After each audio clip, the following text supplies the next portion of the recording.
Nigeria, 65 years after gaining independence from Britain. A nation without a sense of direction, plagued by poor leadership, banditry, Boko Haram, and insecurity.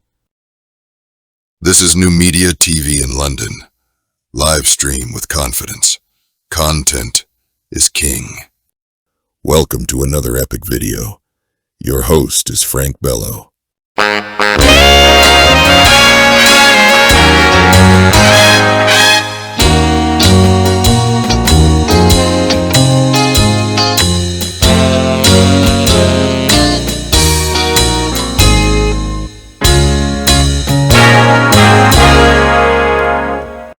Let's get started. In the words of Chinua Achebe, he said there was a country. But if I'm to refine it in my own words, I will say there was never a country. There was just an arrangement of deception and propaganda.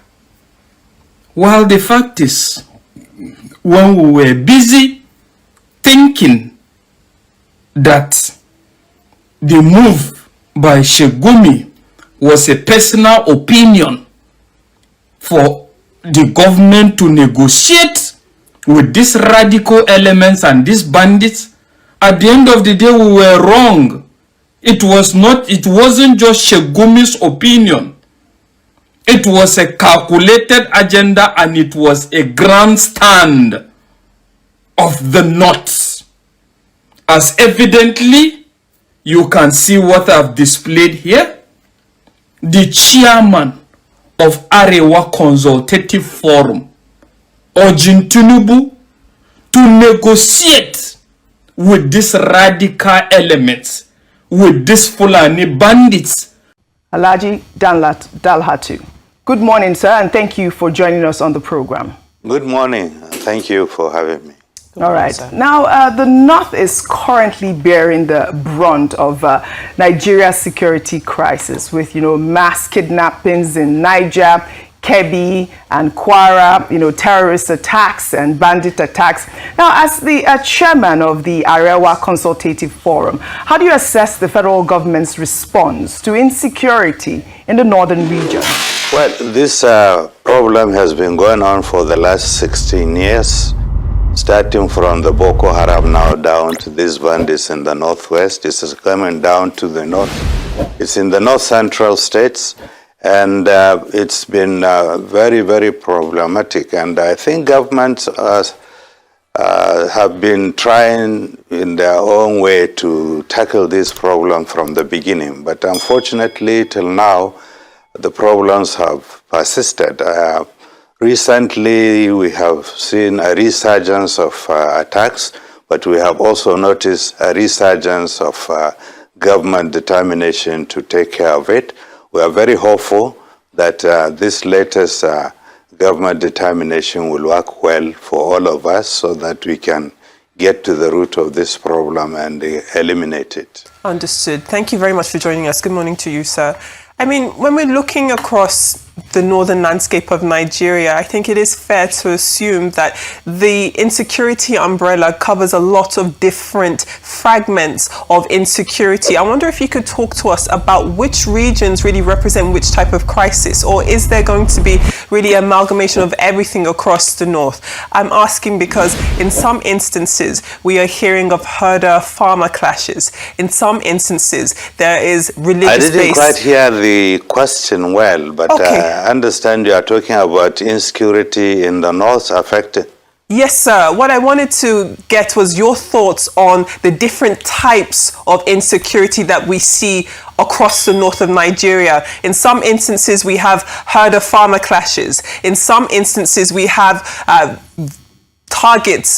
targeting of specific religions. In some instances, we have education being the target, people not wanting quote-unquote Western education ideals to be prevalent across the north. So I wonder if you can talk to us about what types of conflicts we are seeing across different parts of north of Nigeria. Well, from the beginning, we all know that it started with the Boko Haram in the northeastern part of the country. And their own, I think, is religious philosophy and ideology. They want to establish an Islamic state, and so they fight and kill anybody that they believe is a hindrance to the attainment of their philosophy. But down afterwards, when this bandits spread to the northwest, it appears to be purely commercial. They are trading in lives and properties of individuals, and they kidnap people, make money, and they don't have any particular philosophy they want to establish.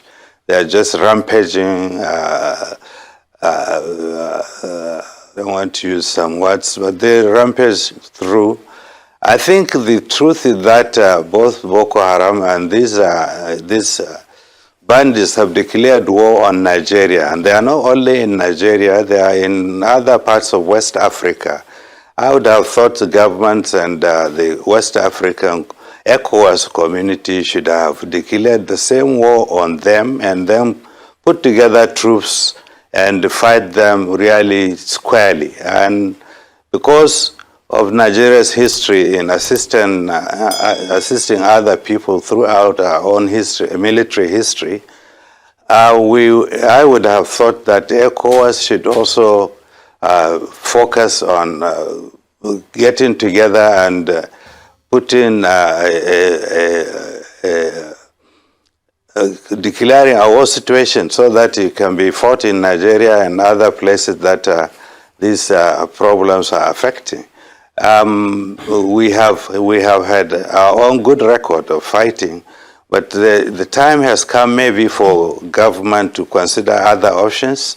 I am quite happy that the government has now ordered for the enlistment of more soldiers and security personnel into our system. But I would also think that a cheaper, more expedient way would be to re-enlist or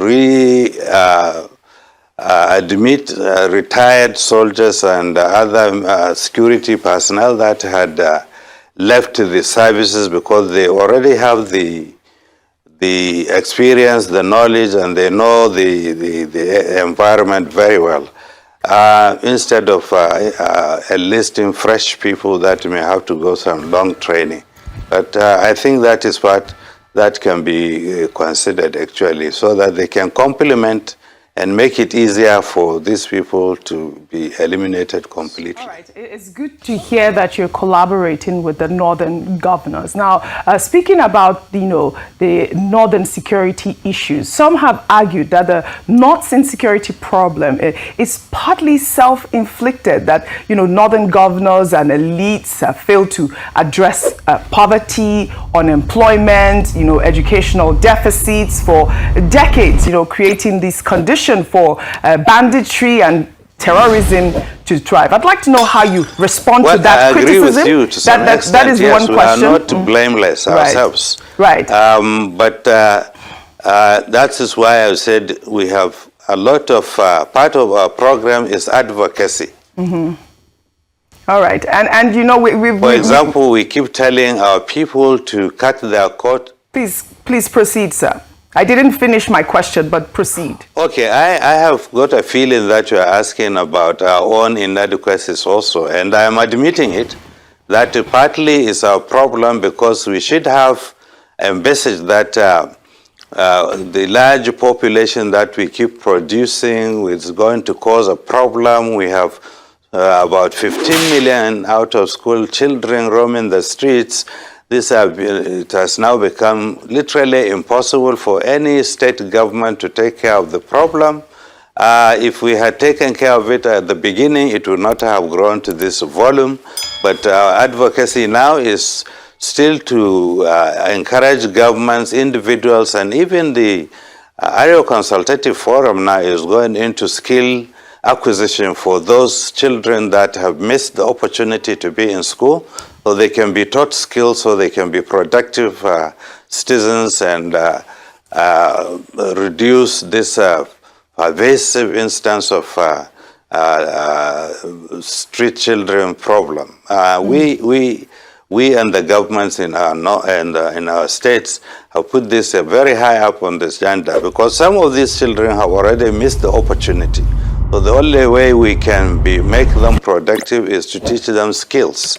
One of the things that we have established last week in Kaduna is the endowment fund, which a large portion of it is going to go to the skill acquisition for those children that missed the opportunity to be in school, but also mixing up with elements of adult education and so on and so forth. So we believe the social issues are as serious as also the economic issues. All right. Well, the second leg of my question regarding insecurity is that we have seen, northern governors negotiating with bandits, paying ransom, and even advocating for amnesty programs. Now, does the Arewa Consultative Forum support negotiating with, bandits or terrorists, or do you believe that the approach should be purely military? As I understand it, there is a very fierce debate in the North now between those who believe that you do not win this kind of problem with only military approach, and those that believe that you can win by talking, by negotiating, by consultation. The debate is still there. It's out there. The jury is still out. But I understand a mixture of the two has been used successfully in quite a number of places already. So maybe in the end, this has to be put together and applied. But I remember very well when there was an amnesty program in the Niger Delta, during those chaotic times, and it has worked perfectly. They were given amnesty. They were sent to school. They came back. They become integrated in the system, and they are useful products and citizens of Nigeria. That also aspect can be looked at in terms of the North. Most of these bandits I would not have the opportunity to go to school. I would not have the opportunity to actually enjoy what we ordinarily do in the cities. And it's just for government to probably, while extending hands of friendship, but also making it quite clear that what they are doing is illegal and criminal, and so those that are caught in the process are punished appropriately. I'm sorry, Alhaji. I want to ask you directly. Are you saying that it is okay for this negotiation with bandits to continue by the northern governors? Are you saying that the Arewa aligns itself with negotiating with bandits? It doesn't just stop at negotiation. That they should equally be given money, just like the way they gave Niger Deltans money. So at the end of the day, you get to see that we were actually thinking it was something of a personal opinion and it doesn't reflect reality. But now it's obvious. But this now brings us to the question: how did we get here? Secondly, how we go take comot for here? First of all, I want to say that person will constitute this thing where they call Northern Nigeria. Na thunder go fire you. Na thunder go fire you. But apart from that, I think it's high time for people to know this is not hate. This one where I go talk is reality. Forget about propaganda or sweet words. And any other person that is not comfortable with this, I don't care. But the fact is, it's high time for people to define themselves and stand for whatever reflects the true definition of their selves. And in this regards now, I want to sincerely say that this kangaroo arrangement of Northern Nigeria is high time, is more defined and people that knows that this doesn't reflect them, I am telling you should stay out of this. You need to stay out of this. Talking about this now, I want to tell you that I am telling you sincerely. No, God. This northern Nigeria, it no go stand like this again. I am telling you. And that is why I'm now wondering, where is the Middle Belt Forum in this regards?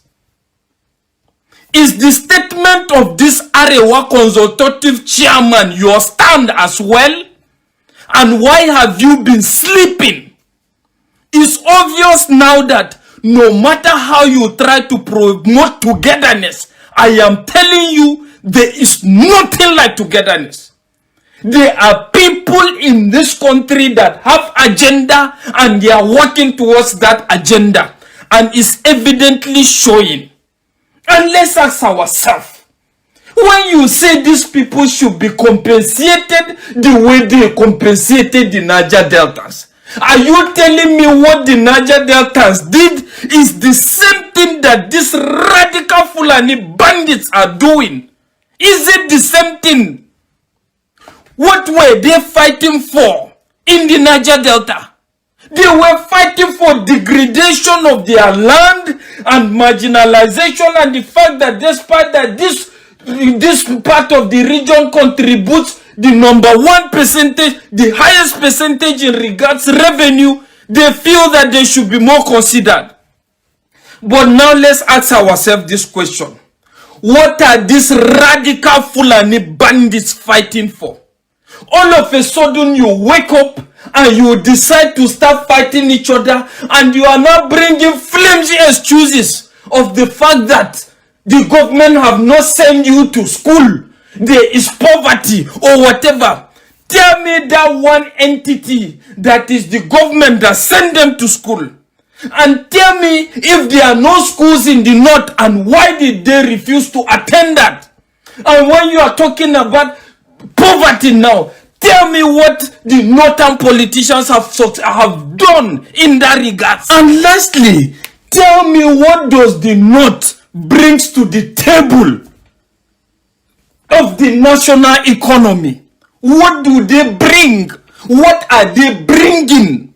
Apart from radical religious ideologies and a lot of funny things. What are they bringing? Radical ideologies. At the end of the day, you say you ban alcohol, you are destroying alcohol, you go to Abuja, you share from alcohol revenue, and at the end of the day, these same people you are calling Arna, they have oil that is now used to actually give you people allocation to go back and embezzle. Well, the fact is, I think finally, I'm beginning to understand the predicament of Bola Ahmed Tinubu. I am telling you. And I think I am retracting and I am changing my stance in this regards. I am telling you, Tinubu, Peter Obi, Oshore, or nothing. Allah. Tinubu, Peter Obi, Shore, or nothing. In short, the fact is, well, that is just it. Sincerely speaking. Because I'm beginning to now feel that this thing is not just all about even insurgency. It's all about even some elements are in this system that are trying to ensure that they discredit this man, as evidently shown with this man coming to make this kind of utterance. I am telling you, it's a calculated attempt. But by the grace of God, you brought Muslim ticket. We don't have a problem with that now. Tinubu must continue. If he can't continue, let it be another person, but not a northerner. Do whatever you feel like doing. I am telling you sincerely, nothing, absolutely nothing. No northerner is smelling that seat. By God's grace, come the next election, whether you like it or not. But go and still keep pampering bandits. Go and do whatever you feel like doing. And I'm telling this to also the minority in the north. This is high time for you to take a stand. And I'm equally telling this to the Niger Deltas, to the Igbos, Everybody should take a stand. Protect and defend that which you stand for. I am telling you.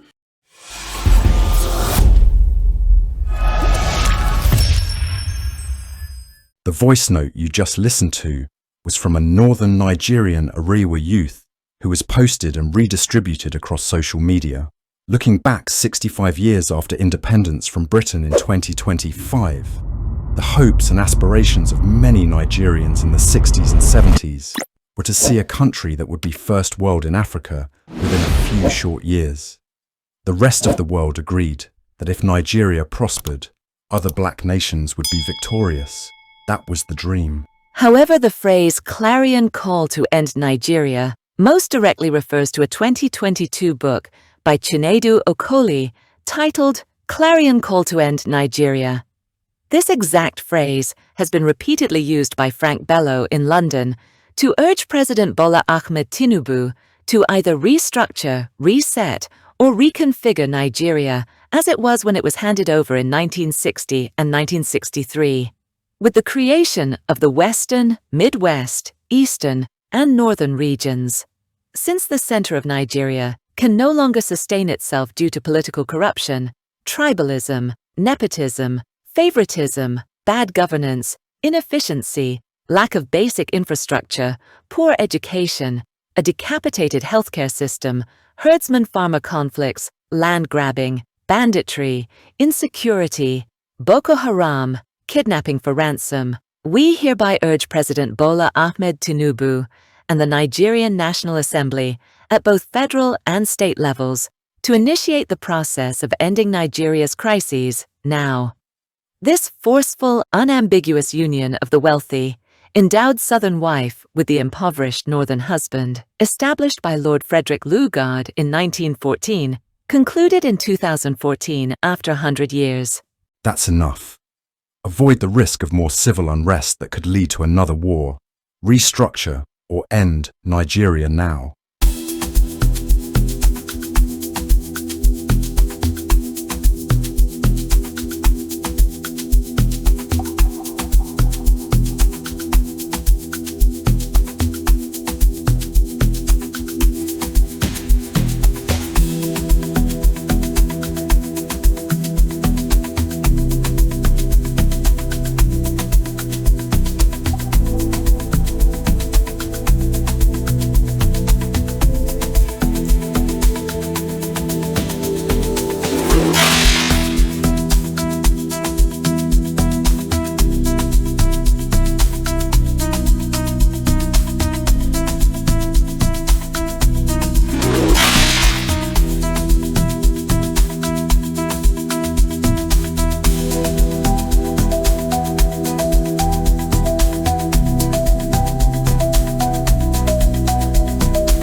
President Tinubu, we're fully prepared and ready to continue our kidnapping business.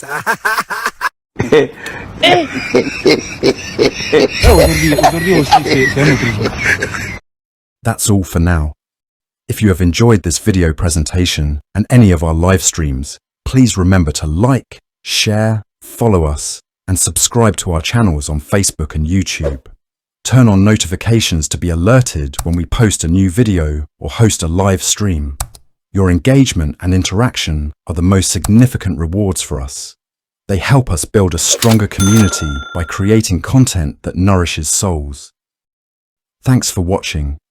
See you in our next video. New Media TV.